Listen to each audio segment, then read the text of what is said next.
Continuing our discussion on measures of dispersion, let's take a look at standard deviation and variance.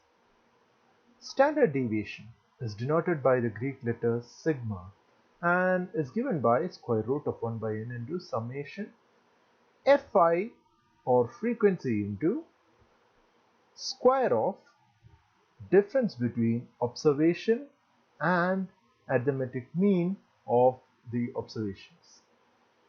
Very peculiar formula, right? Why are we taking a square here? Taking a square here, we know that square of any number will be positive. And therefore, this entire term will always be positive or 0. And we already know that frequency is always positive. Hence, this entire summation will be positive or 0. And dividing it by a positive number, total number of observation is always positive, we end up with a positive number for standard deviation. So that's similar to the trick we used in mean deviation to make mean deviation positive. Square of standard deviation is called variance, and it's simply denoted by sigma square, and sigma square is equal to 1 by n summation fi into square of x minus x bar. Notice that sometimes it's much easier to calculate sigma square or the variance, and to get sigma you just have to take square root of variance. So let's take a look at an example. Here we are given a frequency distribution. It looks fairly simple. So let's figure out how to calculate the standard deviation and variance. First thing to notice is that we have to find sigma square, we have to find total number of observations, 0.1, 0.2, we have to find fi into xi minus x bar whole square. Or in other words, frequency is known to us, we have to find xi minus x bar and then square it. Then again, how will we find xi minus x bar unless we find the arithmetic mean? So the first step is finding arithmetic mean. Once we find the variance, we can simply take the square root to find standard deviation. Let's find the arithmetic mean first. We already know, and we have been talking about it for a long time now, to find arithmetic mean, we have to first draw a table with x values in the first column, f values in the second column, and product of f and x in the third column. Let's calculate it quickly. 2 into 1 is 2, 1 into 2 is 2, 3 into 4 is 12, and 4 into 1 is 4. So, to find summation fx, we just have to add the third column. 2 plus 2, 4 plus 12, 16 plus 4, 20. Total number of observations is the sum of frequencies, and that's the second column. And you have 2 plus 1, 3, 3 plus 4, 7, 7 plus 1, 8. Therefore, arithmetic mean x bar is equal to 20 divided by 8, and that's nothing but 2.5. We are becoming experts in finding arithmetic mean now, aren't we? Let's find the standard deviation and variance now. We found that arithmetic mean is equal to 2.5. Now we have to find variance. To calculate variance, we have to find x minus x bar and then square it and then multiply that squared number with the frequency. Then we can find summation f into x minus x bar square. So let's use the same trick we have been using so far. Draw a table. And when drawing a table, in the first column, as obvious, as usual, we're going to reserve it for xi, And then second column for frequencies. Third column, we will use it to find xi minus x bar. And fourth column, we'll use it to find square of the value we get there. And fifth, we'll use it to find frequency into whatever value we get in fourth column. So we will need 5 columns in our new table. Now to find summation fi xi minus x bar square, we just have to add up the values in fifth column. That's a trick we have been using to simplify our calculation since the discussion on mathematical measures of central tendency. I have already drawn the table and filled in the data for x and f.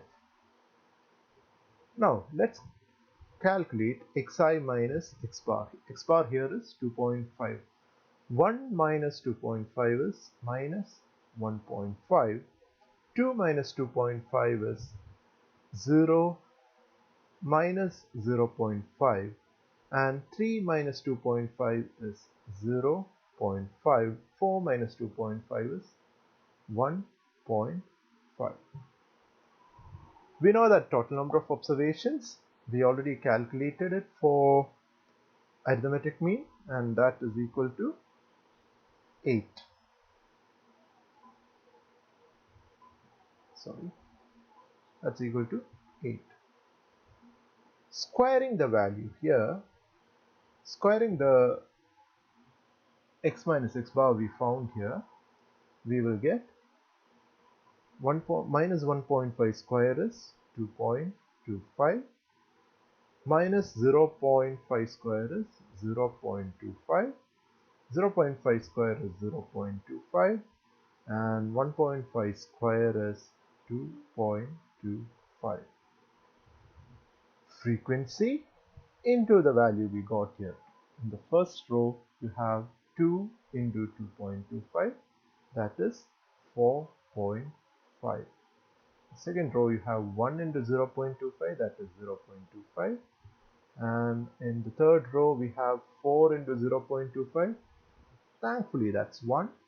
And in the last row, we have 1 into 2.25, that is 2.25. Adding it all up, we have 4.5 plus 0.25 plus 1 plus 2.25. Let's use a trick. Let's add these two up first so that our calculation is simpler. 2.5, 3.5, 4 plus 4, 8. So we have got, after much calculations, we have got summation fi into x minus x bar square. And therefore, substituting all the values we got in the answer, we have 1 by 8, total number of observation, into 8, and that's is equal to 1. So variance in this case is equal to 1. What about standard deviation? Standard deviation is square root of variance, which is square root of 1, is equal to 1 again. This was a simple example in which we got variance is equal to standard deviation is equal to 1. Now, to simplify calculation, you can use a small trick. The trick is, if the numbers are big, you can choose a random number A. Not exactly a random number. The number A preferably should be either the median or mode of observations. And then put D is equal to x minus A. Then calculate standard deviation for D, and magically standard deviation for x will be equal to standard deviation for D. This is a small trick you can use if you are manually calculating standard deviation of a distribution with very big numbers. Remember mean deviation? Somehow standard deviation looks a lot similar to mean deviation, right? But if you notice, there are some very interesting differences. Here, mean deviation makes use of absolute value to make the deviation value calculated positive. We said earlier that absolute value is not really preferred by mathematicians because it's not suitable for many mathematical treatment in future, while standard deviation squares it and then takes a square root. So that's how standard deviation overcame the problem with mean deviation. And then standard mean deviation can be calculated about any average A, while standard deviation is calculated about fixed average arithmetic mean. Those are two interesting differences between mean deviation and standard deviation. If you remember, we already checked how ideal, range, quartile deviation and mean deviation are, and mean deviation has had the highest score of 4.5 out of 5. It turns out standard deviation, by fixing the problem with mean deviation, that is using absolute value to make the final answer positive, by fixing it, standard deviation gets a perfect 5 out of 5. It is easy to calculate. Yes, it may be a bit difficult to calculate than mean deviation, but it's not too hard, is it? Simply by drawing a table, we were able to calculate it quickly. And we also have tricks to calculate it faster, like subtracting a number and finding standard deviation. And then it's rigidly defined with a mathematical formula. It is based on all the observations, just like mean deviation. And unlike mean deviation, it is useful for further mathematical treatment. It is very useful for further mathematical treatment. In fact, that in the ideas that you're going to come across in future, you will see that standard deviation is preferred over any other measures of dispersion. And again, continuing what mean deviation had, it is affected as little as possible by fluctuations of sampling. So a perfect 5 out of 5. Interesting. Let's make some observations about standard deviation. If you notice here, we have a distribution with numbers 1 to 5 and all of them have frequency 1. In that case, turns out variance is equal to 2.5 and standard deviation is equal to 1.58. What if the frequency was 2 for all the numbers? Standard deviation and variance is not changing. Again, what if the frequency was increased by 1 for all the numbers? Standard deviation and variance stays the same. Interesting, right? It talks about the spread and how spread the value is, and in all these three cases they are equally spread in the distribution. Hence we have the same standard deviation. Let's make another observation. We have one with increased frequency and all the others have frequency 1.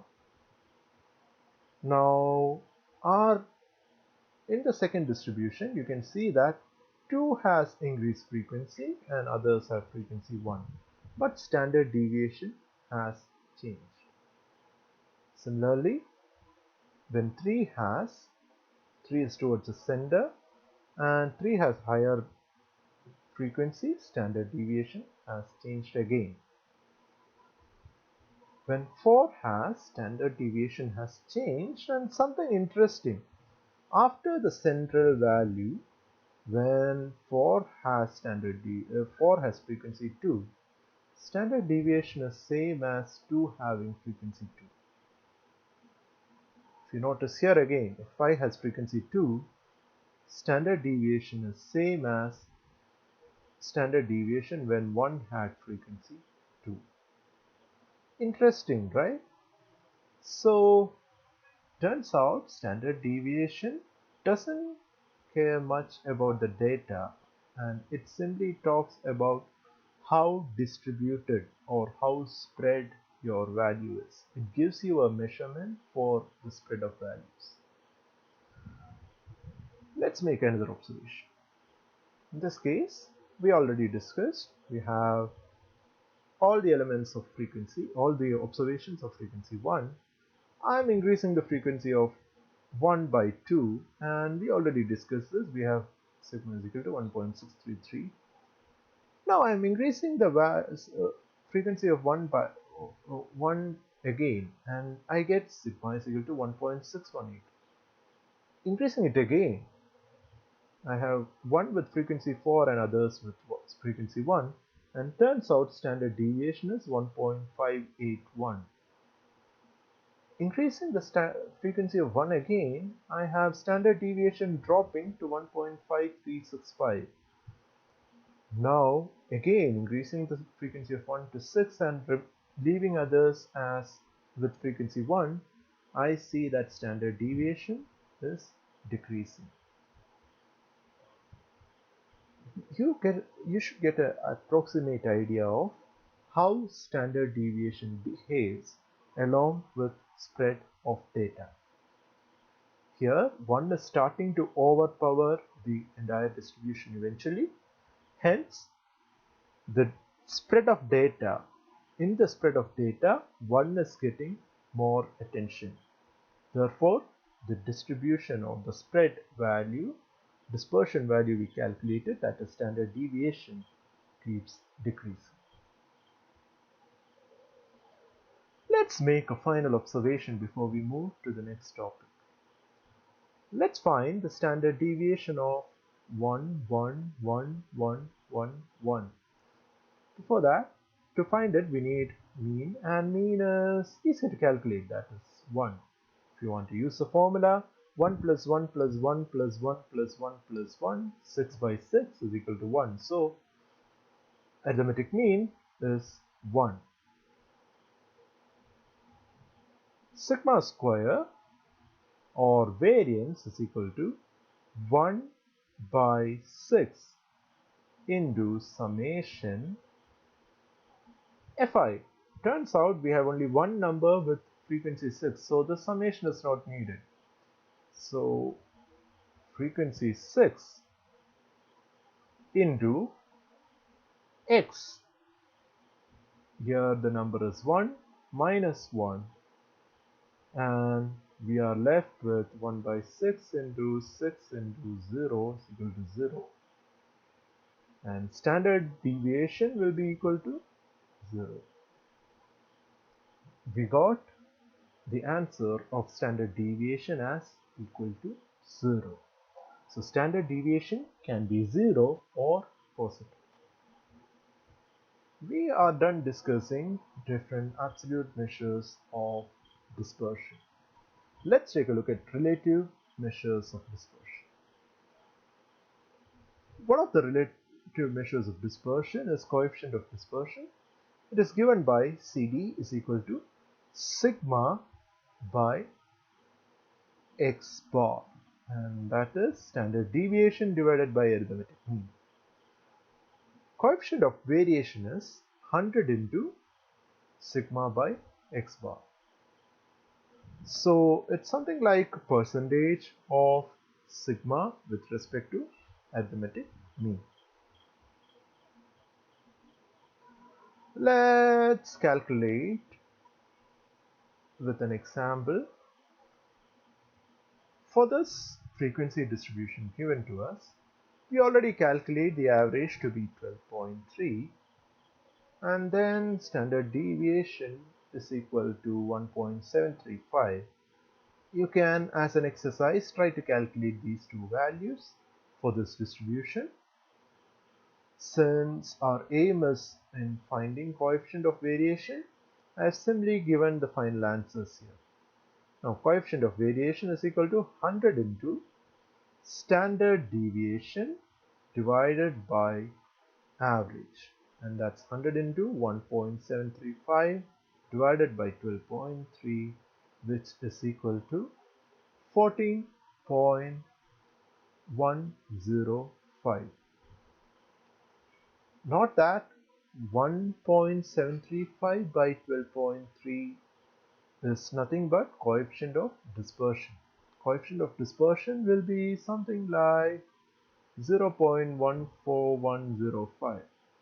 By multiplying it with 100, we get a number which is greater than 0, greater than 1 in fact, and that's 14.105. So coefficient of variation gives us something like a percentage of standard deviation with respect to average. Another interesting thing to notice is, suppose these x's were all in meters, then your average will also be in meter and standard deviation will also be in meter. What I'm saying is, our central tendencies and measures of dispersion, absolute measures of dispersion, preserves the unit of measurement, while here if you notice, when you take sigma, which is in meters, and x bar, which is again in meters, when you divide them out, you are removing the unit of measurement there. So at the end of the day, our relative measures of dispersion like coefficient of variation, coefficient of dispersion are unitless. That's the difference between absolute measures of dispersion and relative measures of dispersion.